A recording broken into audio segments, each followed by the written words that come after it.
से जब से नरेंद्र मोदी की सरकार आई है, मुझे कहा जाता है कि साहब बच्चों के बीच में राजनीति की बात मत कीजिए, लेकिन आवश्यक है राजनीति की बात करना, क्योंकि यही राजनीति है जो आपके भविष्य को भी खत्म कर देगी। इसलिए मैं बार बार राजनीति की बात करूं। तो 2014 में जब से नरेंद्र मोदी की सरकार आई, इस हथियार को धीरे धीरे धीरे करके खत्म कर दिया। अभी केशव जी और मैं बात कर रहे थे, यही हो रहा है आज इस देश में।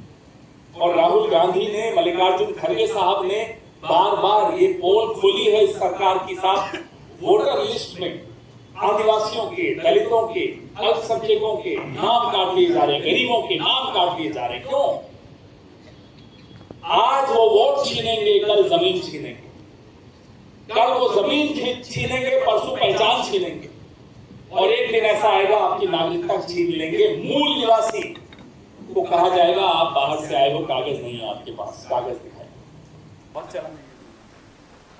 मनमोहन सिंह जी यूपीए की जो 2 कार्यकाल थे, उसमें फॉरेस्ट राइट्स पर जो काम हुआ, मुझे लगता है वो ऐतिहासिक था। ये सब आपको जानना, मैं जानता हूं संडे के दिन आप लोग आए हो, लेकिन ये जानना आवश्यक है, क्योंकि आज आपकी पहचान पर एक बहुत बड़ा सवालिया निशान, एक बहुत बड़ा हमला हो रहा है। आपकी और हमारी सबकी पहचान पर हो रहा है।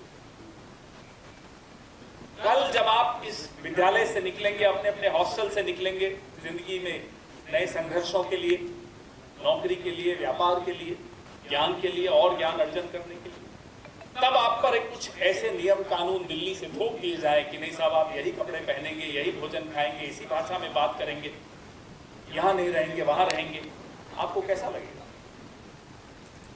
आपकी भाषा, आपका भोजन, आपका पैरहन, आपका लिबास, ये आपकी पहचान है। उस पहचान को अगर कोई हमला करे तो उसकी रक्षा करने का हथियार आपके पास क्या है? आपके पास वो एक हथियार है, ये जो राहुल गांधी जी के हाथ में, इस देश का संविधान। यह संविधान आपकी ढाल है, यह संविधान आपकी तलवार है, यह संविधान आपको वोट करने का हक देता है, और वो वोट ही है जो आपकी पहचान को बचा सकता है। SIR सुना होगा, बिहार में शुरू किया, पूरे देश में लाया। ये उसी पहचान को खत्म करने की साजिश है। ये उस हथियार को जो आपके हाथ में है उसको खत्म करने की साजिश है।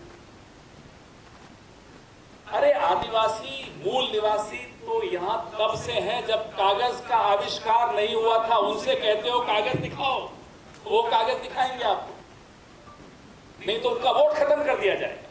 ये हमला जो आप पर, हम सब पर हो रहा है, इस हमले से बचने के लिए जरूरी है कि हम सब ये संवाद करें। बंधु तिर्की जी, मैं आपको बहुत बहुत धन्यवाद देता हूं कि इस तरह का संवाद आपने रखा। फादर, आपको मैं बहुत धन्यवाद देता हूं कि आपने इस प्रांगण में 24 हॉस्टल्स के बच्चों को बुलाया। हम तो बीता हुआ कल है, हम लोग, हम में से कुछ आज हो सकते हैं, लेकिन हम बीता हुआ कल है, आप आने वाला कल।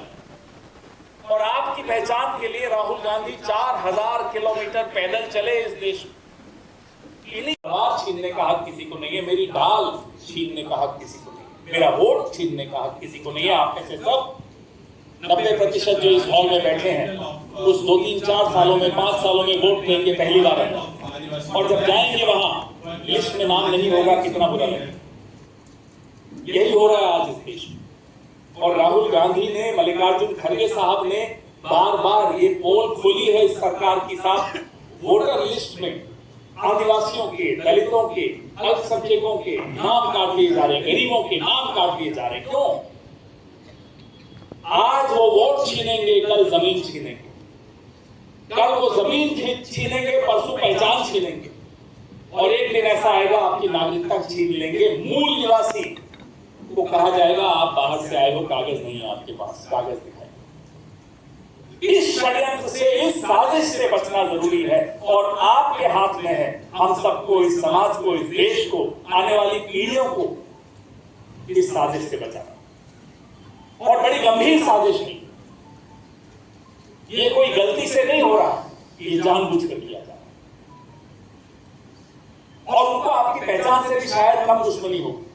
उनकी नजर आपकी जमीनों पर है, उनकी नजर आपकी पानी पर है, उनकी नजर आपके जंगलों पर है। ये दो सेठों की सरकार, साजिशों से बचना, इसलिए ये संवाद होना बहुत आवश्यक। और मैं चाहता हूं कि आप हम सिर्फ भाषण वो देकर चले जाएं, आप सुनकर चले जाएं। बोले साहब संडे को प्रिंसिपल साहब ने बड़ा परेशान किया। संवाद करिए, सवाल पूछिए, हम सब जवाब देंगे। हम भी शायद सवाल लेकर आए होंगे आपके लिए। समाज से ही देश चलेगा, समाज से ही देश बचेगा, समाज से ही आपकी पहचान बचेगी। इस तरह की बैठकों का एक बहुत महत्वपूर्ण भूमिका होती है।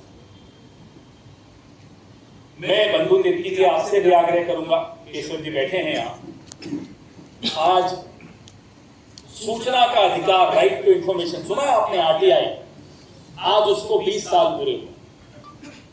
12 अक्टूबर 2005 को कांग्रेस की सरकार ने आरटीआई लागू किया। आरटीआई एक और हथियार था आपके हाथ में, था इसलिए बोल रहा हूं कि अब वो हथियार भी खत्म कर दिया। आरटीआई के तहत 10 रुपए में डुमका का कोई आदिवासी या मेवाड़ का कोई भील, कोई भी 10 रुपए में जो जानकारी चाहता था सरकार से ले सकता था। सरकार को वो जानकारी देनी पड़ती थी। ये कानून कांग्रेस पार्टी लाई। आप सबके हाथ में एक और हथियार हो। 2014 से जब से नरेंद्र मोदी की सरकार आई है, मुझे कहा जाता है कि साहब बच्चों के बीच में राजनीति की बात मत कीजिए, लेकिन आवश्यक है राजनीति की बात करना, क्योंकि यही राजनीति है जो आपके भविष्य को भी खत्म कर देगी। इसलिए मैं बार बार राजनीति की बात करूं। तो 2014 में जब से नरेंद्र मोदी की सरकार आई, इस हथियार को धीरे धीरे धीरे करके खत्म कर दिया। अभी केशव जी और मैं बात कर रहे थे, आज प्रेस वार्ता भी ये करेंगे आरटीआई की हत्या पर। आरटीआई की हत्या कर दी गई, आज उसकी भी चर्चा बहुत आवश्यक है। बंद कमरों में निर्णय हो, आपके भविष्य के, मेरे भविष्य के निर्णय हो, बंद कमरों में हो, उसकी कोई सूचना नहीं मिले, उसकी कोई जानकारी नहीं मिले, हमें पता भी नहीं चले कि किसकी जमीन कौन ले गया, किसकी नौकरी कौन ले गया, किस प्रोजेक्ट का ठेका किसको मिला, कितने में मिला, कुछ नहीं, सब बंद। छिपाने को क्या है आपके पास? क्यों आप बंद कमरों में निर्णय लेना चाहते हैं? क्यों हमारी आरटीआई को आप खत्म करना चाहते हैं? क्यों संविधान के खिलाफ हैं आप? क्यों मेरे वोट को छीनना चाहते हैं? ये सब सवाल आज जब इस हॉल से आप निकले तो आपके जहन में होने चाहिए।